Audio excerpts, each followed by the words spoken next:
മുനമ്പത്തേത് വഖഫ് ഭൂമിയല്ലെന്ന് ഹൈക്കോടതി ഡിവിഷൻ ബെഞ്ചിന്റെ നിരീക്ഷണം. സംസ്ഥാന സർക്കാർ നിയോഗിച്ച ജുഡീഷ്യൽ കമ്മീഷന് തുടരാമെന്നും ഡിവിഷൻ ബെഞ്ച് വ്യക്തമാക്കി. വഖഫ് ബോർഡിന്റെ നടപടിയെ കോടതി രൂക്ഷമായി വിമർശിച്ചു. മുനമ്പം വിഷയത്തിൽ വസ്തുതാ പരിശോധനയ്ക്ക് സംസ്ഥാന സർക്കാർ നിയോഗിച്ച CN രാമചന്ദ്രൻ നായർ കമ്മീഷനെ നേരത്തെ സിംഗിൾ ബെഞ്ച് റദ്ദാക്കിയിരുന്നു.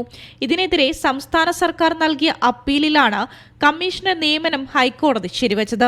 കമ്മീഷന്റെ കണ്ടെത്തലുമായി സർക്കാരിന് മുന്നോട്ടു പോകാമെന്ന് പറഞ്ഞ ഡിവിഷൻ ബെഞ്ച് മുനമ്പത്തെ ഭൂമി വഖഫ് അല്ലെന്നും ഭൂമി ദാനമായി നൽകിയതാണെന്നും വ്യക്തമാക്കി.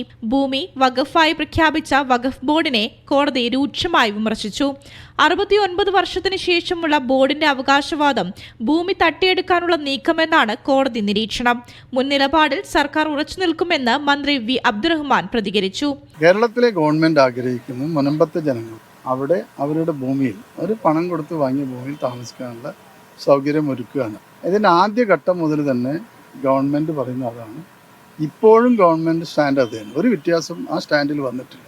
നിയമപരമായി കോടതി ഇപ്പോൾ ഡിക്ലെയർ ചെയ്യാം ഇത് വഖഫ് ഭൂമിയല്ല എന്ന് പറയുകയാണെങ്കിൽ സന്തോഷം. ആ നിമിഷം തന്നെ നമുക്ക് അതുമായി ബന്ധപ്പെട്ട നടപടികൾ കിടക്കാം. ഇത്ര വിശദമായി പഠിച്ച ശേഷം തുടർ നടപടികൾ എടുക്കാനാണ് വഖഫ് ബോർഡിന്റെ തീരുമാനം. അത് നിയമപരമായ ശരിയാണെങ്കിൽ അത് ശരി, അത് നിയമപരമായി ശരിയില്ല എന്നുണ്ടെങ്കിൽ നിയമം നമുക്ക് അനുവദിച്ചു വന്നിട്ടുള്ള നടപടികളുണ്ട്.